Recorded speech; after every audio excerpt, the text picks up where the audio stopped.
Hey, I'm Mr. Cole, welcome back to MotoGP 17 and the manager career as I've got to sort out who's going to be riding where this season. And the craziest thing is that we can afford a KTM in MotoGP as well. Do we get the KTM, have all three categories set up, or do we save for the Suzuki or the Ducati? Which we just need a slightly more reputation for the Ducati, and we could maybe afford it in a couple of seasons' time. The same with the Suzuki, but we could always set ourselves up with the KTM in MotoGP. Maybe a bit too early to do that. Let's just think about Moto2 for the time being, and how we're going to manage things here. So Dan MacDonald is stepping up to Moto2, but who's going to be alongside him? As we've got lots of choice, of course. We've got Jack Vander. We've got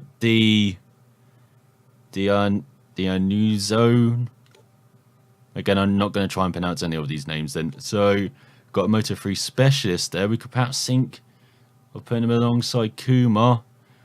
As we got, a very experienced Moto2 rider there. He's got everything that needed to do well in Moto3. Could also be ready for Moto2, but he needs a little more experience. I mean, look at that braking and all of that, but he does cost a lot. So we're looking for someone who's relatively cheap. We've got a careful rider. Doesn't seem able to maintain his level performance when the track is wet. As there is Kumar, our model student. Got a Moto3 specialist there, the Argentine. He's only 10,000 as well. We could put him in the Moto3 bike. Here's a Moto2 specialist, Jack Vander. Pretty decent all round. Could improve a bit, but I think we've seen about 90% of his talent. I said we're looking for Moto2. A test rider. That could be pretty good. Louise Jacobs could have our first female rider. Even though it says he. I'm pretty sure Louise is a female name. Anyway, has excellent head for analysis and knows where to focus engineers' work. Bike development would proceed much faster with someone like him in the team. And he's a decent Moto3 rider. Or we get the Master Tussler back. We could get Team MacDonald back as well, as there's another Moto2 specialist. Mark Torres, there's Kobayashi. There's the Cypriot, the stopwatch king. Could hire him again. We've got Head Brit. We've already got one of those, don't need another. So who do we choose to go alongside MacDonald in Moto2? Do we go with Torres? Could have another Spaniard working his way up the order. Don't need a test ride. Test ride would be very good for MotoGP if I do go for like a KTM or a Priya and I really need to develop that. Even though he or she doesn't have the ability. As we've got Hothead there. He's used to pushing his limits. Sometimes he misadjusts the wrist and ends up falling, but other times he can surprise with excellent results on the track. That's a lot for a Hothead though. Look at that, almost 260,000 credits. Way too much. Go for the Chinese rider, just 8,000 credits. But I would like a Moto2 specialist. Go alongside MacDonald. As that's a Moto3 specialist. There's the Moto2 specialist I was looking at. There we go, Jack Vander. He's got lots of work to do on him. Only 49 overall, but that's better than most riders. He's got 70 there. Got 60 for the American. I think we're just going through all the nationalities, aren't we? For MacDonald's teammate. We could have a South African now. I think I will go with him. Got another South African here and another Vander. Who costs a lot though, but is a bit better overall. But I think we'll go with Jack Vander. And now let's see who's going to go alongside Kumar. There was the Moto3 specialist. Not that one. The one that cost 10,000. There we go, the Argentine rider. And do we keep Kumar on board? He did show some pace, didn't he? You know, that second half season, consistently getting the top 20 results. Or should I just have two Moto3 specialists? We've got a charismatic rider there. natural in hand in the media. Our team would earn reputation with a rider like him. We're probably not going to get many results now in Moto3, so that could be a good thing. Unless you've got a careful rider there. Are there any other Moto3 specialists? Got another Moto2 specialist. That's the Spaniard. Could bring back the Stopwatch King. Alongside Kuma. I would like to actually bring back one of my old riders. Alongside Kuma, see how they handle him. So we've got the Master Tussler there. 54% overall. What's the Cypriot? 54% overall. Let's see the different stats. 53, 52, 56, 55. 52, 56, 52, 56. Oh, and the Master Tussler, the Stopwatch King. Should we bring back the Master Tussler? I know the Stopwatch King does have that growth. And the Master Tussler does not have that. You've seen about 90% of him. Let's do it. Let's bring back the Cypriot and put him alongside the Argentine rider. Even though he is more expensive than Kumar. So should I just stick with Kumar? Let's see. He doesn't have quite as good stats though as the Cypriot. So let's bring back the Cypriot then to lead our Moto3 team on that Mahindra. I can see the salaries already adding up. So we should have around, what's that, 420,000 after this. So we can't quite afford the KTM yet. But at the end of the season we could afford even the Aprilia maybe. So do we also build a MotoGP team at the end of the season? That will be something to think about. But we've got Jack Vander, the Moto2 specialist, alongside Dan MacDonald on the Cadex. And then on the Mahindra in the Moto3 class, you've got the Argentine rider, Alejandro Pesida, Pelicia, is that how you say it? And then we've got the Cypriot, Nicolau, returning to the team after a season away. So that is our lineup then. MacDonald, as you can see, definitely is stepping up to Moto2 this season. It's the only time we can change riders. And I think I'm going to stick with that. So, and let's begin by resting after a very long off-season. Hang on. Before I do that, actually, R&D. Let's prepare for MotoGP and buy another workshop. Or should we go all the whole hog? Have 3... let's just go with 2, I think. Yes, we could improve the Mahindra. Help our guys in Moto3. No, let's wait. Let's see how it goes for them. Let's see how it goes. But anyway, let's rest. Then let's do an activity. So we can do a TV advert, earn 15,000 credits. Go to the gym, improve our muscle building for our riders, improve their throttle control ability by 20%. Do a TV program, but get a reputation bonus based on your place in the next race by 100%. Or go to the gym, do some coordination, improve the rider's body position by 100 XP. So we actually got to think about this now, because we also got more riders who are going to be improving. It's not just, MacDonald and his teammate. Now we've got to think of a Moto3 riders. Think of the reputation as well. We've still got some of that to earn to get the higher end MotoGP bikes. And of course we've got to earn credits, because we want to get enough credits to buy those MotoGP bikes as well for future campaigns, especially thinking about that KTM or Aprilia for next season. So, and we're halfway to getting that Aprilia. Just noticed that. But I think we'd go with reputation. We're going to have a very good start to the season, of course. So let's go with the TV program. Then let's go to the first race of the season under the lights. You know the drill already. Look at that. Look at those race objectives for Moto2. Are you kidding me? Top 10? Very ambitious. Top 24 Moto3 riders. That would be a bit more realistic. But we are on a Cadex, the best bike in the class. And we are under the lights around the Grand Prix of Qatar and the Losail International Circuit, which has been a happy venue for Dan MacDonald in the past in Moto3. Well, will that change in Moto2? So here we are on a Moto2 bike. with Dan MacDonald, as we're getting used to things here. It's a different sound, isn't it? Behind the Elusive rider. Different colour scheme as well, mostly white, but we still got that yellow and a bit of blue on the bike, because now we're approaching 180 miles per hour for the first corner in the south. Does the bike look a bit bigger on the screen? Or is that just because, you know, Moto2 bikes are a bit bigger than the Moto3 bike? It's all going wide. I do have to confess something. This is the first time I've ridden a Moto2 bike in this game.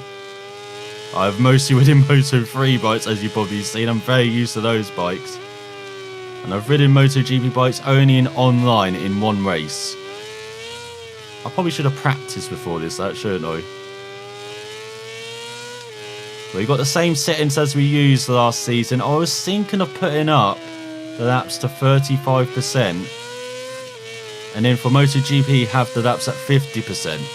Let me know what you think about that in the comments below. Have slightly longer races for these as we go up the classes.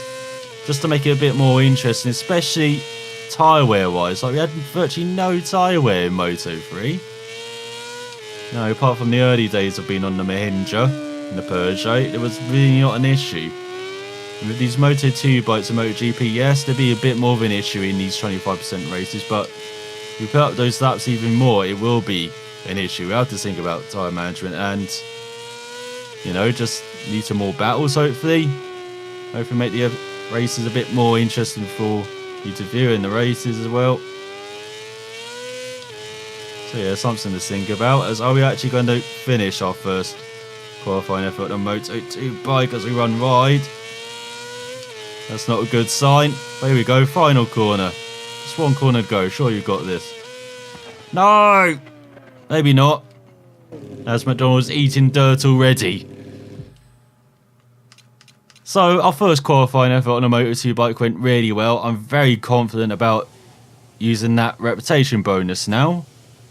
As here we go, MacDonald sits in his chair. We actually got red on our there. This is instead of blue. That's pretty interesting. As you can see, the Calyx garage. Very clean looking, isn't it? That's what every house is going to look like in the future, isn't it? Just loads of white walls, loads of technology around, looking very clean. As let's go to session information. Let's skip time. Not skip to the race, skip time. As you can see, MacDonald and Vanda at the top.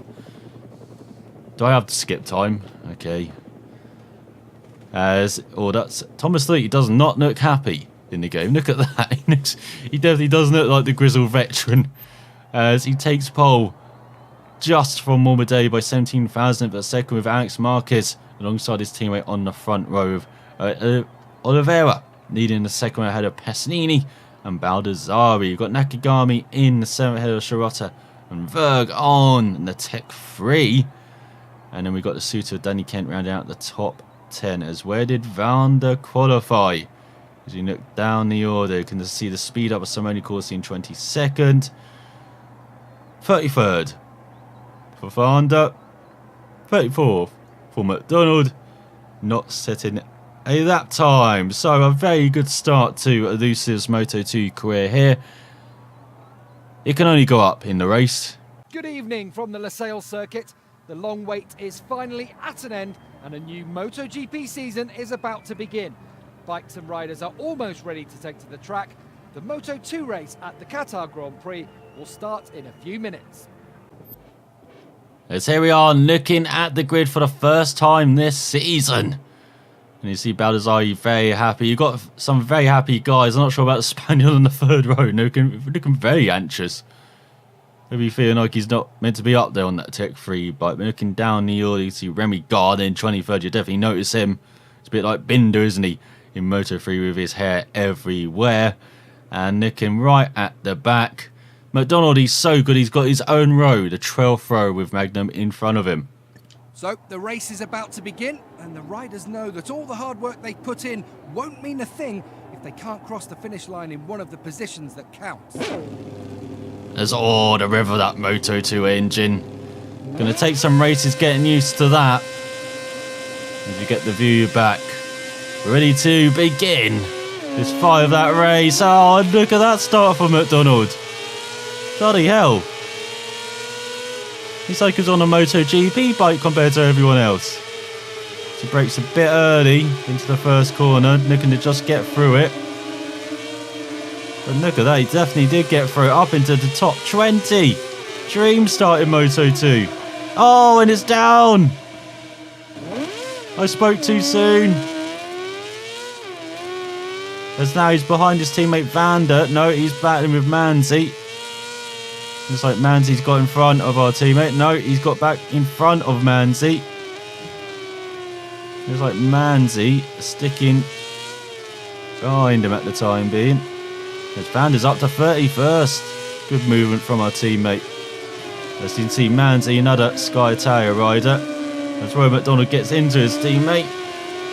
Oh, it makes it free ride with him. As he's up into 31st. It's all getting all over that curb there. Looking down the inside. Someone up into 30th. It's going to take some getting used to all these riders' names as well. Learning all about the liveries. To be honest, I haven't seen much Moto2 in real life this season. And when I have, they're mostly focusing on the Mark VDS bikes at the front. So, yeah, it's going to take some getting used to. But we've got Pons in front. Past Powley, the Malaysian, who's a wet master. And a master punter in Nurkside. MacDonald clear down the inside and Powley just takes him out. So what a start we're having to our Moto2 career. That definitely wasn't MacDonald's fault, wasn't it? He's down the inside, clearly down the inside. So here we go into the final corner. Oh, locking up that rear tyre again. They like qualifying as Vander's up to 30th. Oliveira sets the first fastest out of the season. And over now as we finally get onto the second lap. That lap time's more like a Moto3 that time. MacDonald setting in beautifully then into Moto2. And braking at the point where you do it in Moto3 as well. As Manzi's no longer in front of us, up to 32nd for the Italian. And so we've just got to play with the throttle there. And as I've said this in the past, how in racing games I do depend a lot on the sounds. I don't really focus on what's on the right hand side with that dial. I can maybe just see the gearing out of the corner of my eye. That's the only thing that really matters. But it's very much on sound about gear change and everything. So hearing this new Moto2 sound, it's going to take some getting used to. As I could do, a Moto3 changing the gears very easily there. Got very used to that sound very quickly. That loud distortion. This is a bit more controlled, the sound on these Moto2 bikes. Still a bit more distorted than usual, which is fantastic. Much better sound than previous games, but you can see Vander up into 29th. He's moving forward, our teammate in the race, past Powley. Well done to him for getting past the Malaysian without going down. And now he's past Locatelli up into 28th. Both of the elusive riders making moves. And there's that. And now they're side by side. Heading into the penultimate corner. Get out of the way, Locatelli. I believe that's our teammate in front. Oh, here he is. I was thinking of the wrong rider. There he is. No, I'm pushing him through the corner. Get out of here. As he's in 27th. Oliveira again sent the fastest at 203.1. Here we go. MacDonald's first representative of that time. How fast is this? 203.8. That's not too bad considering we went to Jerusalem and back in the first corner. He's got Hernandez past Nakashima in front for 25th. And the elusive rider's getting into it again. Vander blocking off MacDonald. MacDonald having none of it though. Swoops by up into 25th. As Morbidelli takes over the lead from Oliveira on his third lap. So we're going a bit wide there. Vander up to 27th ahead of Nakashima. We've got Remy Gardner in front battling with Cortese. And there we go, trying to go around the outside of the Australian on his Tech 3. We do that up into 23rd. Already feels like this Calyx is a cheat code in this class. It's up into 22nd. Past Navarro, we've got Sorin in front, the Malaysian rider, or did. Now MacDonald's back into the top 20, is he? Going slightly wide. Past Raffin, Swiss rider. And Morbidelli back past Olivier right at the front. MacDonald making some nice moves around halfway through this race. After that very nervy first lap, after a couple of falls, seems to be settling now on this Moto2 machine. Getting into that penultimate corner, looking at that apex. You know, I said a top 10 objective was a bit out of order for our first race. Not so sure anymore, because we're in 19th. We're going well. We've just got a very similar livery bike in front. We get by into 18th, and look at this. Easy down the straight. It's Binders past Pons for the final point.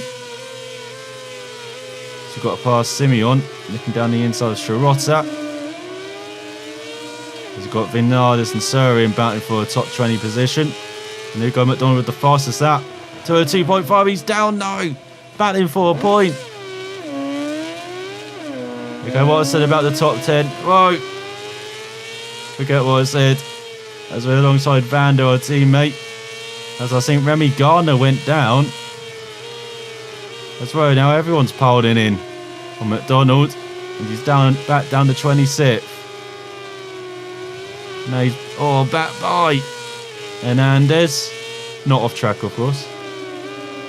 Almost into the back of his teammate now. So we've got to control the power. Looking at the tyre wear, not too bad actually.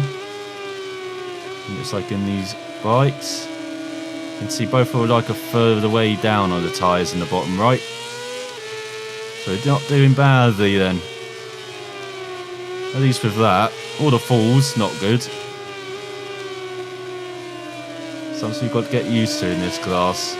So much higher speeds when you try and make a move on someone. It's just over in a flash, while with, you know, a Moto3 bike it's a bit more slow motion.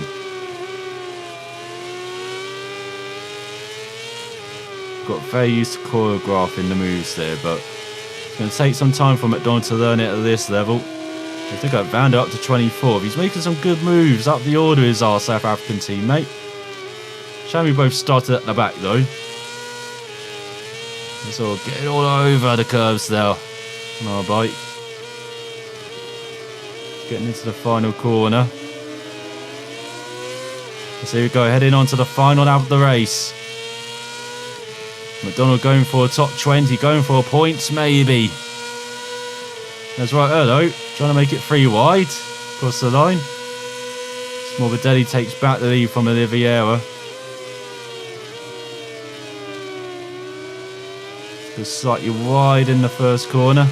We're still up into 20 as Navarro's past Raffin for 22nd. Seen so much passing in this Moto2 race. More like a Moto3 one, isn't it? Not used to this in real life. It's been a bit of the criticism of Moto2. It's like the doll class compared to MotoGP and Moto3. You know, in races you can get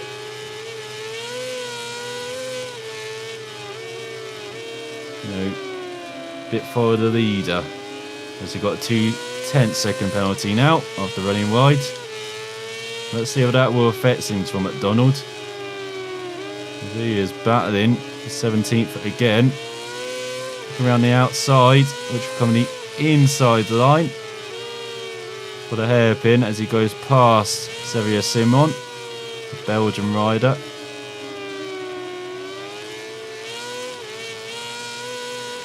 Look at that bike screen on the power. Didn't have that with a Moto3 machine.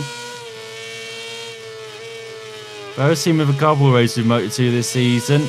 The very few I have seen, they've actually been very interesting. So, I don't know, maybe it's just the riders this season.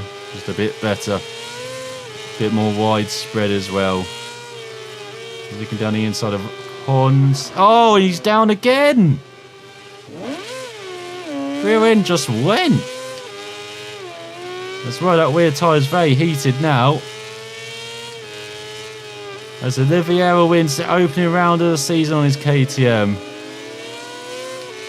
MacDonald might cross the line in 25th, but will he hold on to it? As this has just been a race of fools of getting used to Moto2. It's been a very tough season opener for Elusive. Not very good in qualifying. Pretty good race pace though.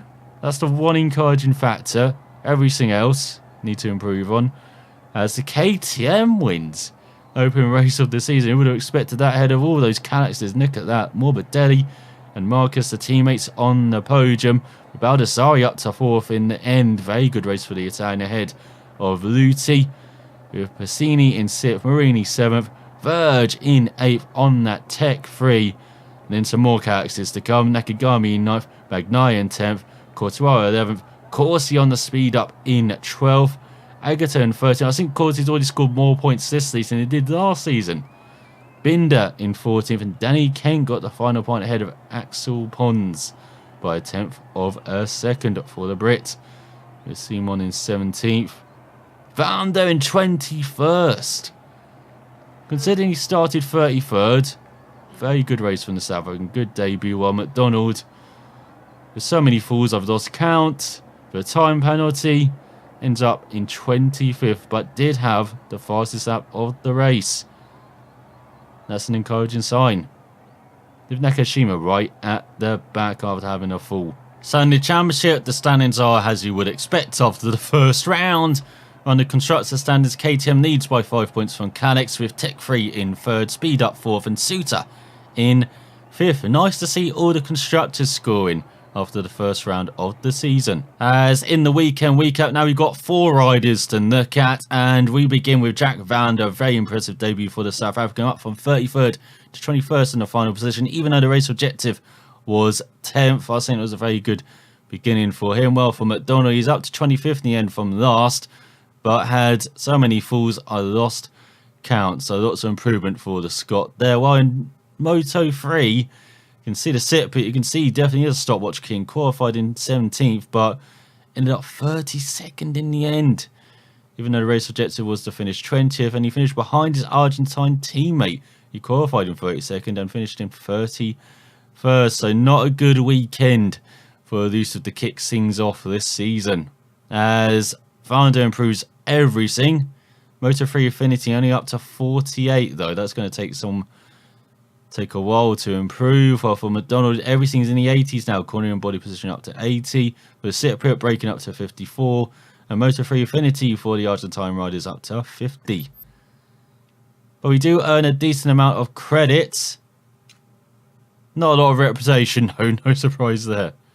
That gamble on the reputation bonus as well did not pay off. So the end things in this jam-packed first episode. We've got an activity or test day to do. We can either do a photo shoot for 10,000 credits, do an autograph session for 350 reputation, do a prize competition to improve our fixed credit race reward from our sponsors in the next race by 100%, or do some social networking to improve our reputation bonus for the next race and achieve the sponsor objectives by 100%, or do a test session, improve our bike park by 2 weeks, but we're not doing that. We might actually do that for Moto3, depending on how our riders are going.